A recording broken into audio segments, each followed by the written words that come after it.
Okay, thank you for watching this video. Ugiye kureba iyi video tuguhaye ikaze cyane kuri uyu munsi nanone. Rero hanyuma uyu munsi turareba uburyo ki ushaka gupima voltage yawe. Iyo tuvuze voltage nubundi tuba tuvuga amashanyarazi mu by'ukuri mu rurimi rwacu rw'ikinyarwanda ntago tubasha kumva neza iyo umuntu avuze amashanyarazi, avuze voltage se avuze current. So tubitwarira hamwe rero amashanyarazi tubyita nanone umuriro se wawutandukanyiriza he n'uwo muziko wawutandukanyiriza he.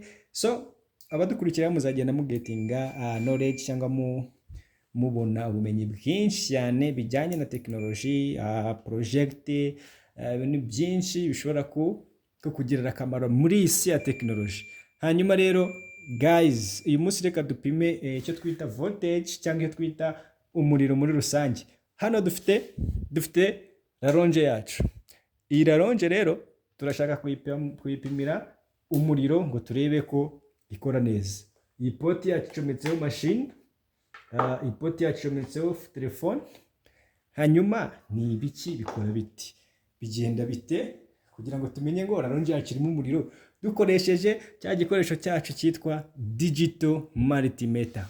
Digital multimeter twagiye ubushe twabonye ukuntu dupima continuity, turaza tugasetinga mahanga muri diode, then tukahita tukajya dukoresha poti zacu tukareba ko bihura, ubundi bikagira gute bigasona.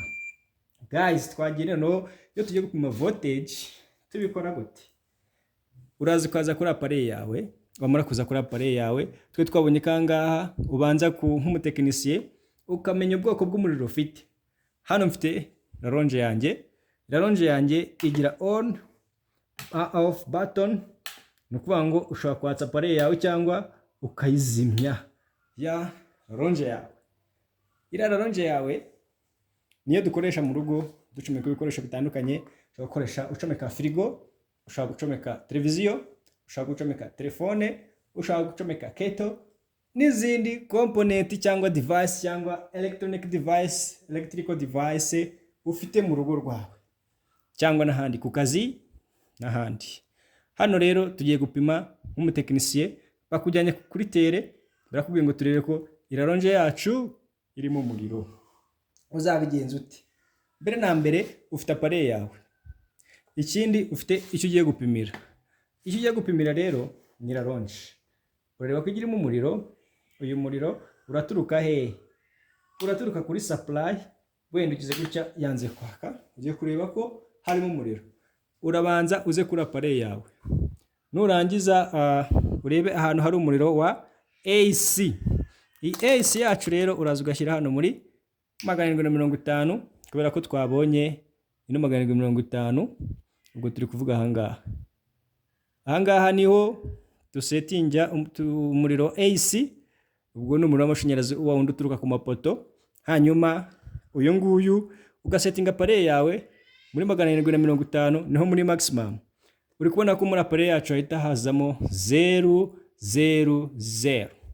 Iyo tumaze kugira 000 ushobora kuza ugapima, ugafata za poti ebyiri ahantu ziba zicometse ahangaha kuri ya poti yacu itukura like this, niho dupimira voltage. V means unit of voltage is volt. Volt rero niyo unit ya voltage. Uraza rero ugacomekamo iyi poti like this, ni umutuku, ugomba gucomekamo umutuku. Tunahapimira resistance. Ikindi ukareba ko common yawe irimo neza, niyo dufata nka netre cyangwa black. Hanyuma wamara gucomeka iyi poti yawe ukaza ukajya kuri ya raronje ugiye gupimira. By default kuko ari umuriro w'amashanyarazi tuba tugiye kurebera wa AC. Ahangaha uraza ugafata poti imwe ukaza ukayishyira muri point imwe ya raronje like this. Wamara gukozamo red ugakozamo na black like this. Uri kubona ko raronje yacu ushaka kuyipimira ariko uri kutwereka kangahe? Uri kutwereka value nkeya cyane. Uvuze ngo harimo urusinga bafatiye switch, then ikutwereka value ya kangahe? Ikutwereka value ya 10 na gatatu. Hanyuma tugiye kwatsa ya raronje yacu turebe. Uracanye iyi poti, ucanye n'iyi. Hanyuma point zacu zirimo. Turi kuzikozaho neza. Koza kuri faze, tugakoza niyo twita kuri netere.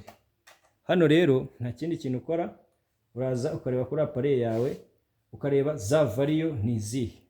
Uri kubona ko appareil yacu iri kutwereka kangahe? 217. 217 niwo muriro dufite muri raronje yacu. Hanyuma iyi buto guys idufasha iki? Iyi buto iyi ngiyi idufasha iki? Nukuvuga ngo tuyanditseho hold. Mu gihe upimye nk'iyi raronje yacu ukabona iriya mibare irimo iratera, iyo ushaka kumenya precision cyangwa precise value, uraza ugaholdinga ya appareil yawe.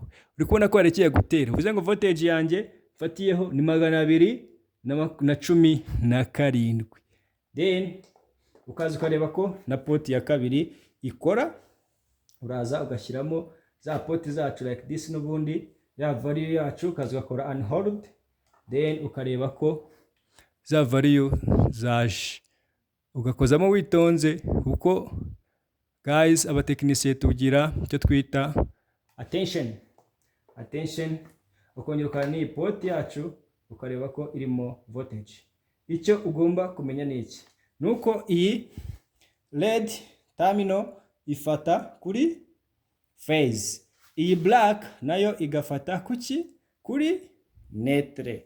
This is our instrument, and today how to use this digital multimeter for measuring the voltage. The voltage guys, thank you very much. Ukeneye ino device nk'umutekinisiye ujye upima ibintu bitandukanye like voltage, current, resistance, frequency and capacitor n'ibindi byinshi cyane. Iyo tugiye gupima voltage rero ntabwo ugomba kwirengagiza kano kantu, hazamo kano kabatiri. Aka kabatiri kakwereka this is negative, this is positive. Here this is negative, this is positive. Mu gihe ugiye gupima nka DC, turaje tubibereke muri video ikurikira. Thank you very much.